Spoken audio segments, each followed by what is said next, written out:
Thank you. Thanks for having me. Hey, people. All right. It's like, thanks for having us on stage. We got the most highly motivated crowd because you're still here. A couple of years ago, I met a guy named Neil Sweeney, and I was asking him what he was up to. He used to run a company called Juice Mobile, and said, I have a really interesting idea about mobile and location, beacons. I started this company called Freckle. I asked Neil to come, and he actually deployed beacons around this whole room, in a couple of hotel rooms, around the pool. So he is now going to come out and share with us. Well, first of all, I asked him, do you think we'll reveal any interesting insights with this data? And he suspects that there is some. So I'm going to introduce Neil. Neil is going to come out and tell us what exactly he discovered at our conference. So Neil Sweeney, come on out. Let's do it. Thanks, man.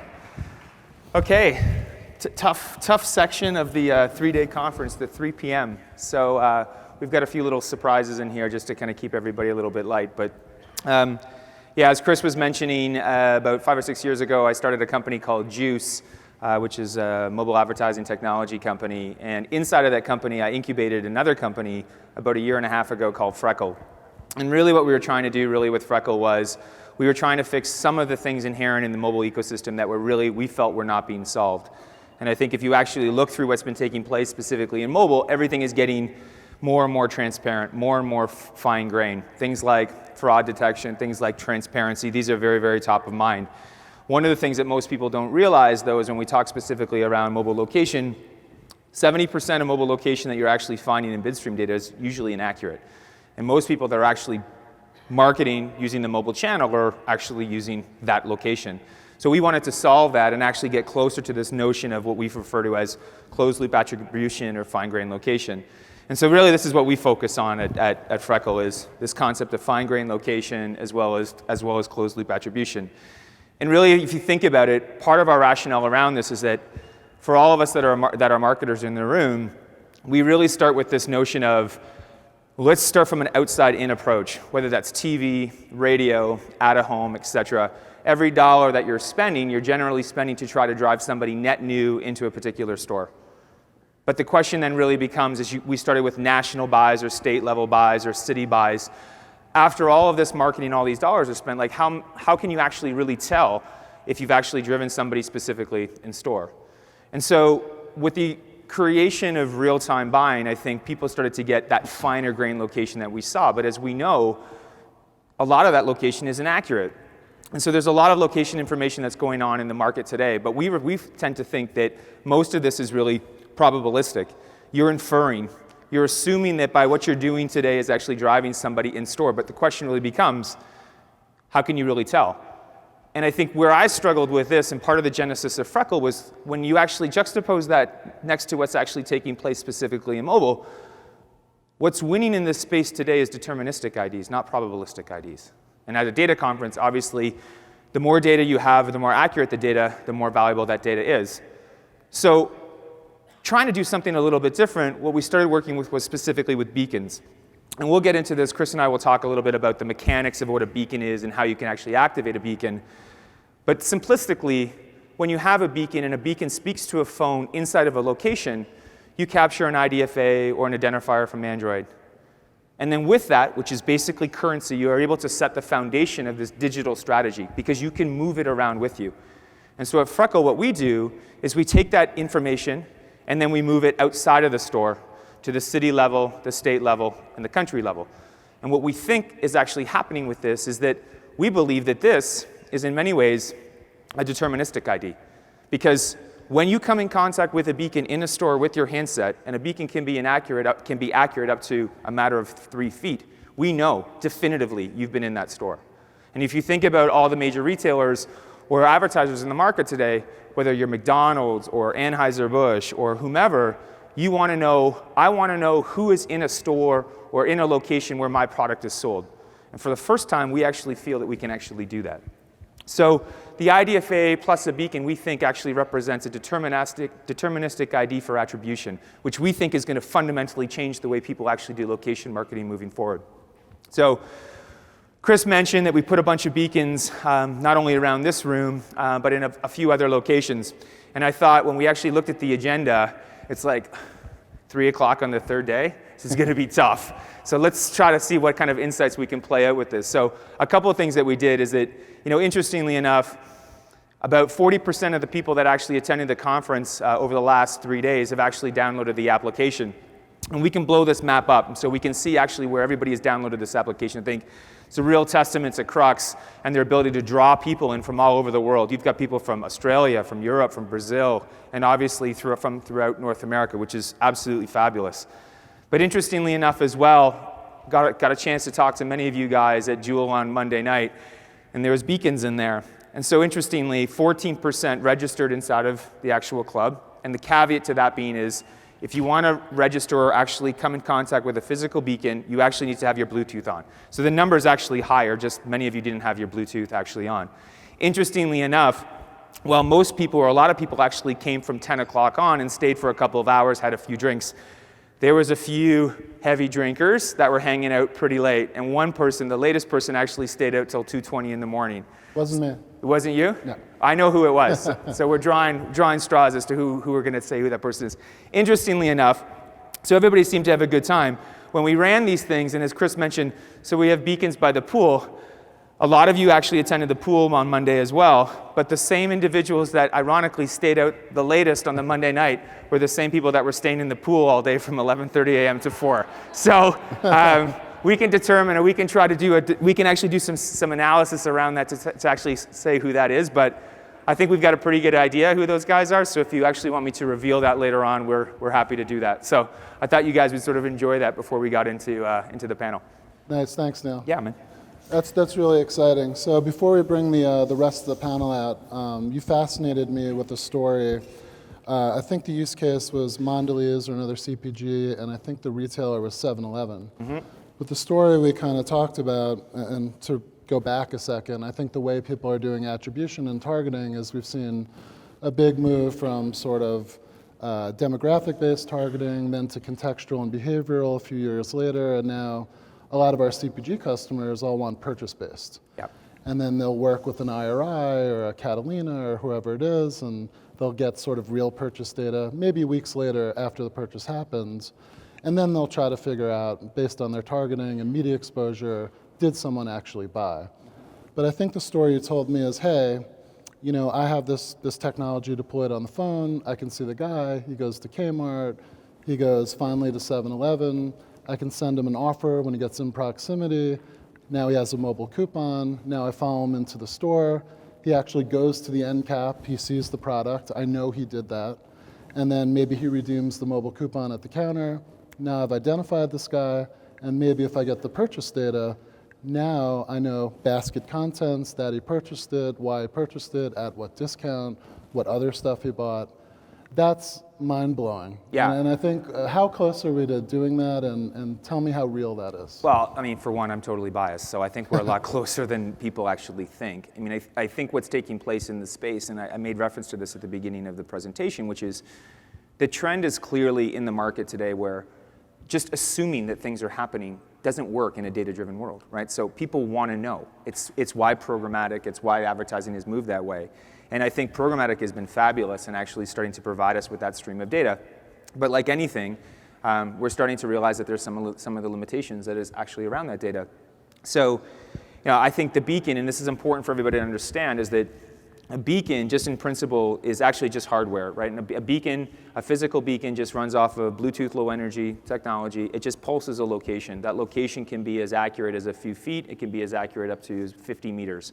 Once you actually place that at an end cap at store level, you must interact with an SDK or software sitting inside of a phone. And where most retailers actually go wrong is that they actually fixate or focus specifically on this notion that, hey, let's put software into my one-off application, put a bunch of beacons in a store. Congratulations, we've got a proximity network.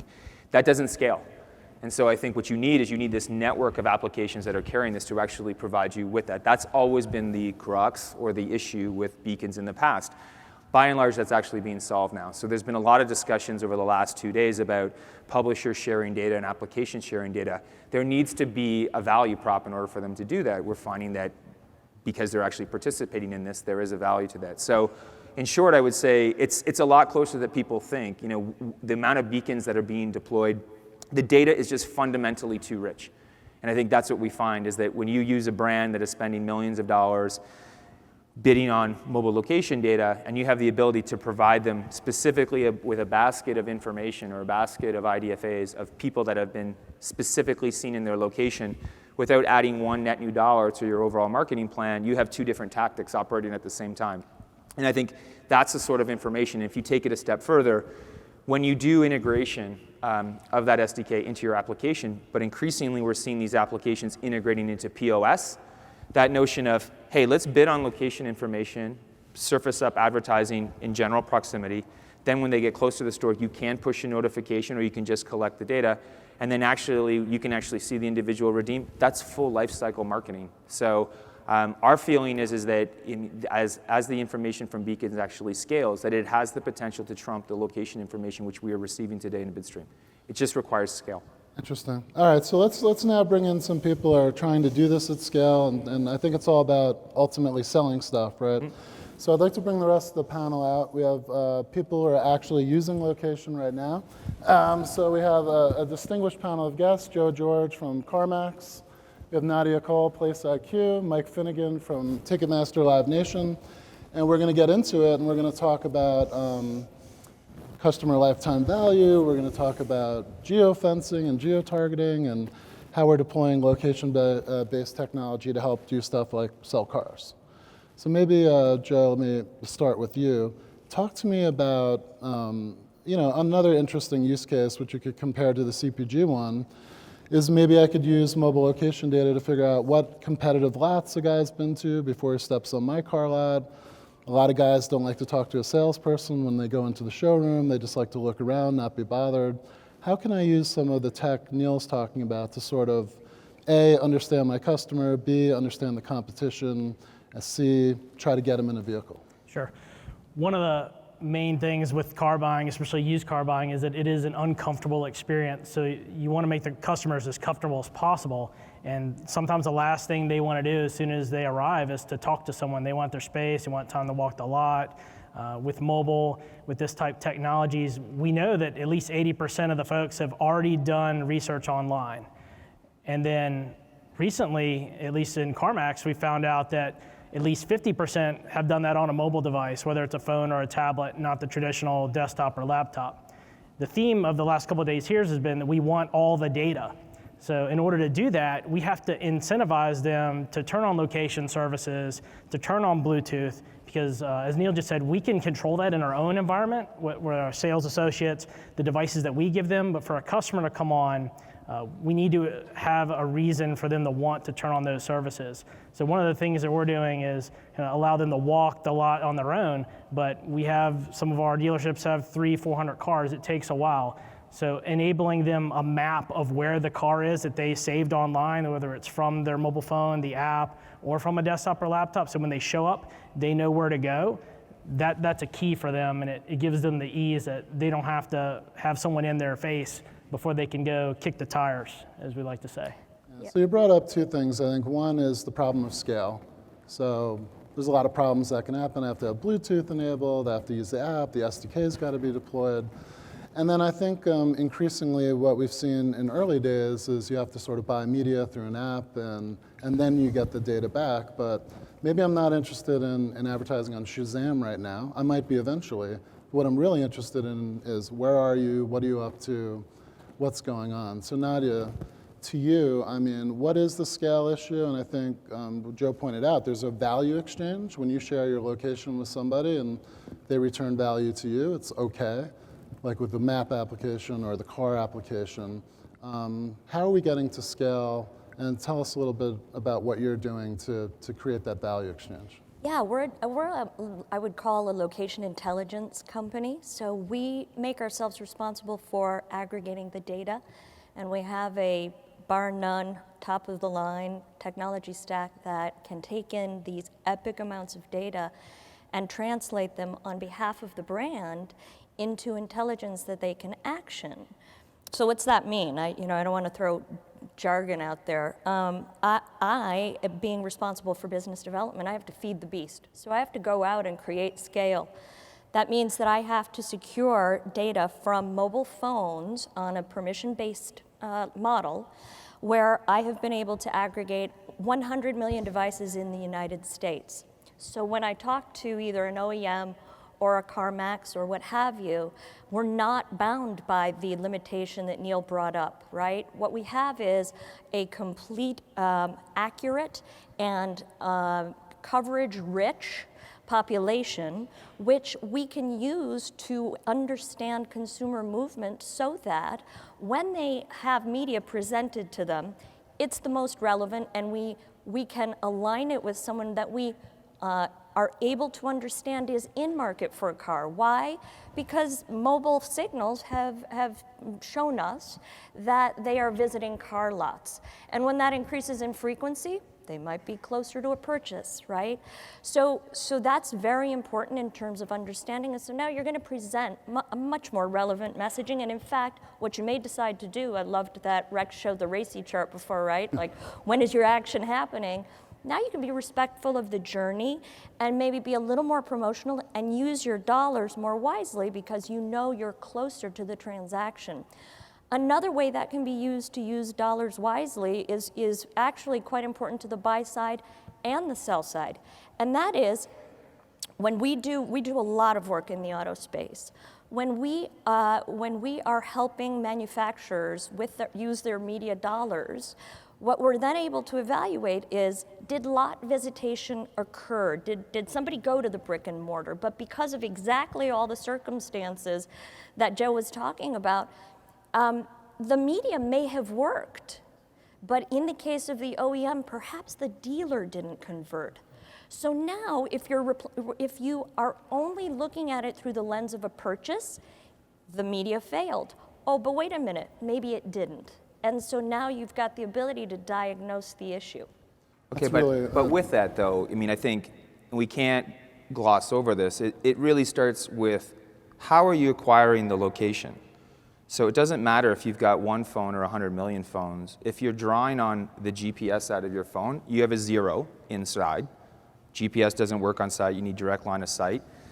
In a cloudy day or in New York, GPS is also inaccurate. So doesn't matter how many phones you're getting, if you're relying on location information that's coming out of an application. Remember, when you build an application, unless you are weather.com or one of these applications that is actually requiring the use of location time and time again, people are coding these applications to not ping location. So the reality is that when you're surfacing location in vidstream data, it's actually potentially 20 minutes or 30 minutes late. And in the world of proximity, that's a lost opportunity.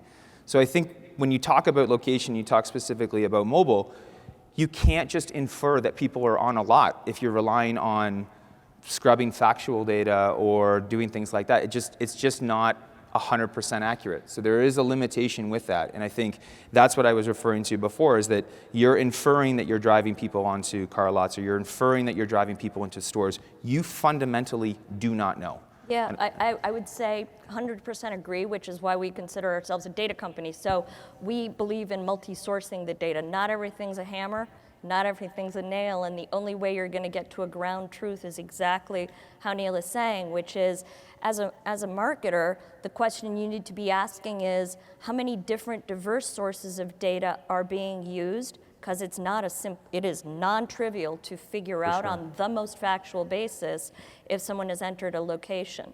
That's exactly right. Yeah, and I think that's a really key point, is that there's almost like a hierarchy of data, which, you know, as long as you as a marketer understand that, and I think this is a really important piece for anybody that's in the space, is that just don't take it at face value, is that you have to understand how that location is actually being put forward. Nadia made a really good point. It doesn't mean that the location information that you're getting from GPS is wrong, but it might be the best information that you're getting at this point in time. But there are increasingly more and more accurate, and as those individual components scale, what will end up happening is it's why nobody does a national buy with no location or no geo or no behavioral to it anymore. Yeah, it makes sense. One thing I was thinking about recently was customer experience, right? And just wrote a little bit about an Ad Exchanger, an old study I read, which not old, about a year old. But they looked at stock market performance across a bunch of marketers, and Forrester, who were either leaning into personalization or lagging. So the leaners and the laggards, right? And the S&P 500 over the course of the longitudinal study probably went up 87%. But the people leaning into customer experience blew out the market by 40%, and those lagging behind underperformed the S&P by like 30%. So the delta between winners and losers, huge, a lot of money on the table. I think CMOs are thinking about this. So Mike, you do a lot of stuff around customer experience, right? And we know that you can actually physically identify where people are at a live event, help shape their experience. And if I'm even someone like Madison Square Garden who's here, I don't want to know just who bought a ticket, right? I want to know where is that person in the venue, how much beer and popcorn is he buying. I want to make being at a basketball game awesome. So tell us a little bit about how you're thinking about that and what your mobile and location data can do to contribute to that experience. How much time you got? All day. Let's go. The live experiences present a myriad of problems, everything from general accessibility of the event, wait times at concession, and for our friends who are on the concession side of it, we can help them sell more product by making things a little bit more seamless and faster. And that's where great utilities like cashless payment come into play, or NFC with phones like Apple Pay and things like that. And all of those opportunities create more of a data, data creation or data opportunity to understand who are they and what are they purchasing. Beyond that, I think a lot of it is, events, live events anymore are so tethered to digital we're here physically, we're tweeting about this event right now. You're physically at an event, and you want to let the world know. And some of the problems that we have to solve, and I'm sure this is for every live event, is really about connectivity. Is there a signal that you can tweet and Snapchat and Facebook what's happening right now? And rolling out things like in-venue Wi-Fi solves a lot of those problems and also creates a data opportunity as well. On the ticketing side of the business, we know the ticket purchaser really well. If I bought a ticket for the 5 of us right now, you've got all my data that you need. But you guys are just as important as I am because maybe you're a bigger fan of the artist or the sports team, and how much or how little you engage is important for us to know for either brands to play a part in enhancing your experience, or for simply us to be able to give you the right opportunities for the next time an artist or a sports team comes to town that might be of interest to you as well. We focused a lot on customer experience, everything from decreasing wait times at will call, being able to get through the turnstiles faster by switching from the conventional ticket, which requires a scanner, to an RFID wristband. And that wristband is your lifeline from a festival standpoint for the entire weekend. It is your ticket. It is your ability to purchase product. It's your ability to finally interact with brands. So by being able to have great brand presence from all of our partners, the one thing that, and in an area where experiential lags behind the market a little bit, and where digital is a success in that area, is by being able to have more of a one-to-one connection to the customer.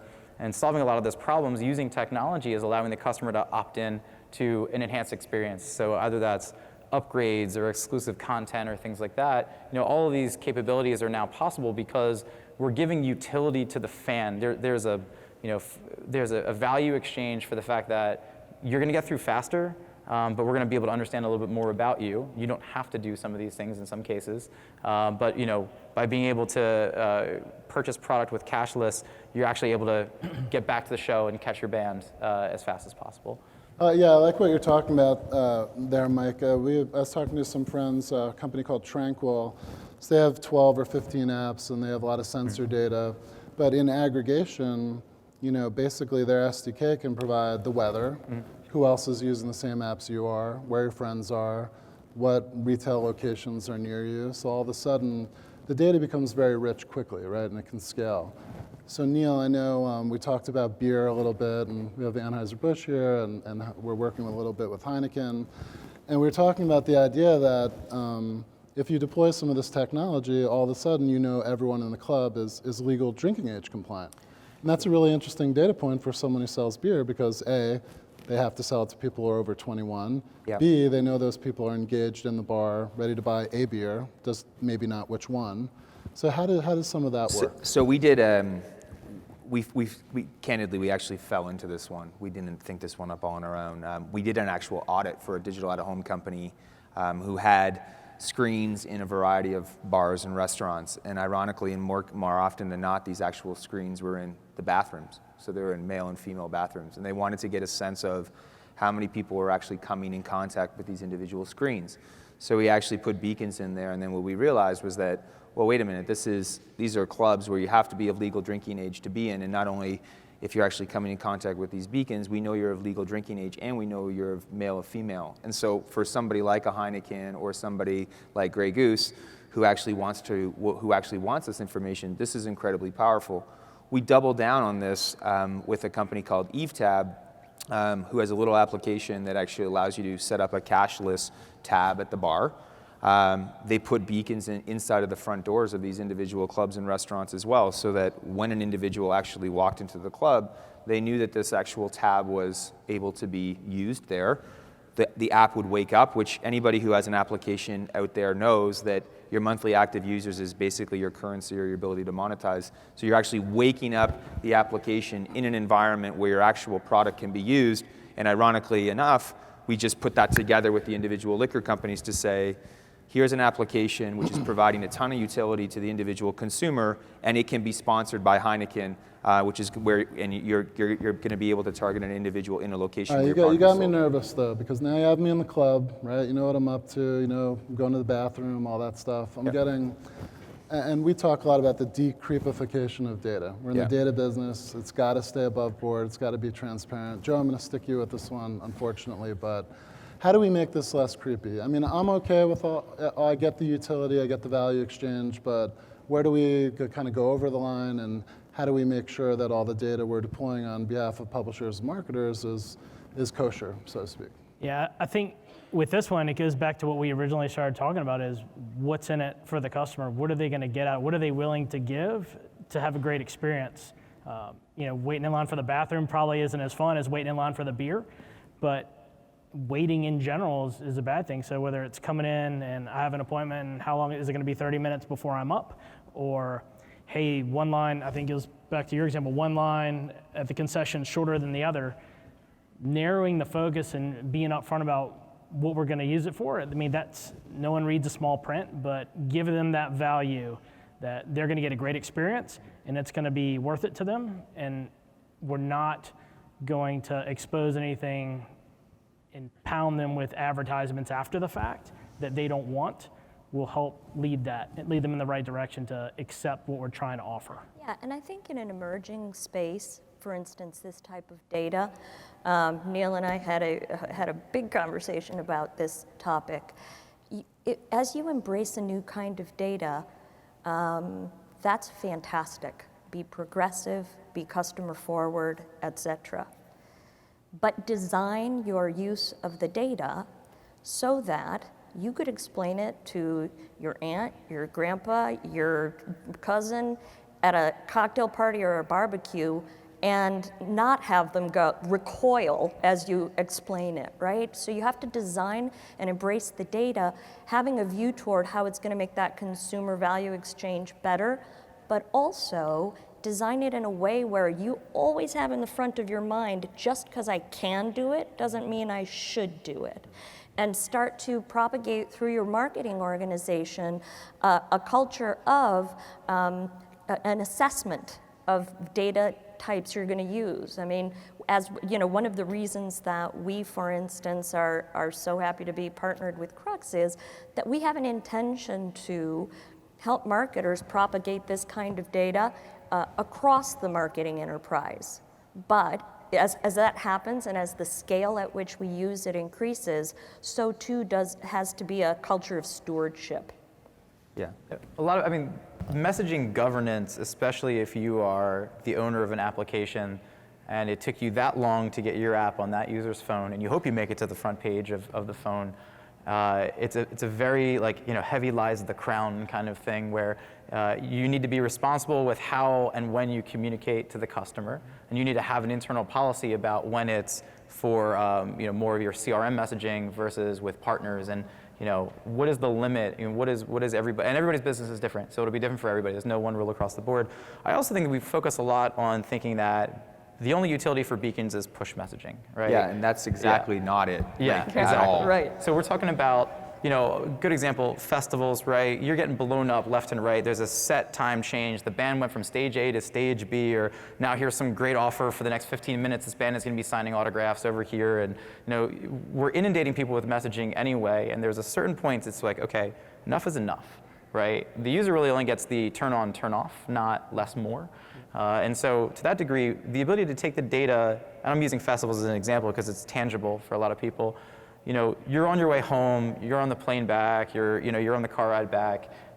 You want to chill out for a little bit and watch some, streaming video or something like that, where pre-roll ads are abundant. Well, maybe the brands that sponsored the festival actually want to make sure that you remember, maybe have some call to action thereafter. What is the consumer's mindset at that time? They didn't buy a car, right? They left the lot. They didn't buy anything today. What are the things that you can take away from that drives that impact? Maybe not through the application, but specifically through more paid media opportunities. Yeah, and I would 100% agree with that. I think there's been this evolution of beacons where I think people have fixated first on the beacon, then they fixated on it's almost like they have to focus on the beacon, then they focus on the notification, right. And then they realize, oh, wait a minute, where the real value actually sits here is in data. And not in the creepy sense of the data, but really, this is data that I can use to actually make my marketing spend much more effective. And I think the simplest example is, if you're a McDonald's or a Wendy's, do I want to send the same marketing message to people that are loyal McDonald's users versus those that never go to McDonald's? And I think just simplistically in that, just having the ability to do that just makes your decisioning that much more effective. But I agree, I think what Nadia was mentioning around the data, you can't play fast and loose with data in this space. You have to be compliant, you have to be above board. There is an onus on the people that are actually building companies in this space to actually kind of carry the torch for that. I'm of the belief that we are dealing with an IDFA. It's for the advertiser. You are opted in. None of this information is all that net new. The thing is that it's a net new methodology, and so anytime something's new, people tend to freak out a little bit. But once they get more educated about it, and again, I think everybody in this room has a responsibility to that. In time, it will become more and more accepted. Excellent, thank you guys. Well, it looks like we're at time. Really great job, guys. Give these guys a hand. Let's give them a hand.